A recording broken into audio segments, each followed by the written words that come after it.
É uma coisa interessante que as academias, né, normalmente pedem aqueles exames, atestados médicos autorizando, ou seja, chancelando a prática da atividade, não é verdade? E hoje em dia, nem muitas vezes sequer pedem um atestado, eles te dão um questionário, nesse questionário você vai responder, a partir de se tiver ali uma marcação diferente, que você tome algum medicamento, que você faça que você passou por alguma cirurgia, aí eles pedem um atestado médico. E muitas vezes esses atestados é apenas uma avaliação clínica, né. Então, com relação a essa prevenção da morte súbita, no caso de esporte, no caso do atleta, até 30 anos e depois disso também, a avaliação deveria ser uma avaliação muito mais profunda, envolvendo não só o exame clínico, o exame físico, mas também um ecocardiograma, eletrocardiograma e também para aquele o ecostrain, principalmente se ele fizer uso de substâncias, hormônios ou anabolizantes, correto? Sim, sim. Se fizer uso de anabolizante, assim, sem dúvida nenhuma, qualquer pessoa que para avaliar a repercussão cardiovascular, você tem que fazer.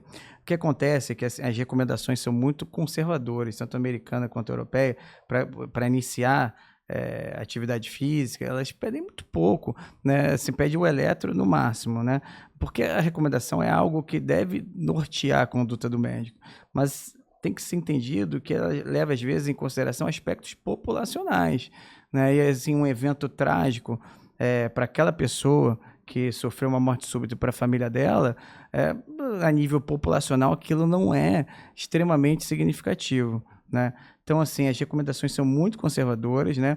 Acaba que esses casos desses pacientes jovens que sofrem morte súbita, não, com uma consulta, um eletrocardiograma e um ecocardiograma, você consegue afastar quase que todas essas doenças. Um paciente ou outro pode, às vezes, dependendo da situação, ir para um estudo mais específico da ressonância cardíaca, dependendo da causa, mas isso vai ser raro. Mas o fato é que com uma consulta, com eletrocardiograma e com ecocardiograma, você vai afastar a cardiopatia hipertrófica, vai afastar a displasia ritmogênica do VD, vai afastar todas essas principais causas. E a chance de daquilo ali ter um problema, de ter morte súbita, é nula, é muito baixa. Então, assim, sim, eu acho que é válido, é importante fazer isso, tá? Isso dá muita segurança ao esforço, ao treinamento, né?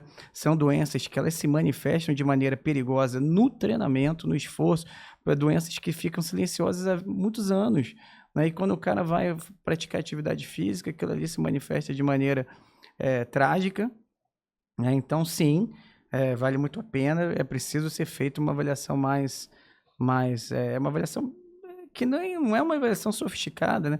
Mas uma avaliação um pouco melhor consegue afastar essas doenças todas. Eh, falando de novo de cardiotoxicidade, além dos anabolizantes, quais são as drogas que podem provocar cardiotoxicidade e que podem ser percebidas através do exame ou apenas com um alerta para quem nos assiste? Para quem assiste aqui o canal médico.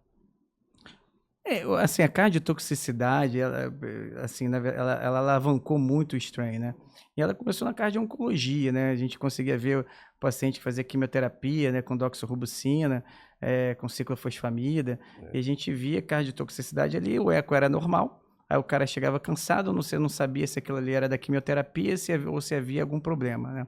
Quando a gente começou a ver fazer o strain começou a se mostrar alterado, e a gente começou a tratar e aquele cansaço melhorava, quer dizer, não era da quimioterapia e aquilo ali mudava, eventualmente mudava os rumos do tratamento, né? Quando a gente fala em anabolizante, é uma situação um pouco parecida, porque o eco pode ser comum, né?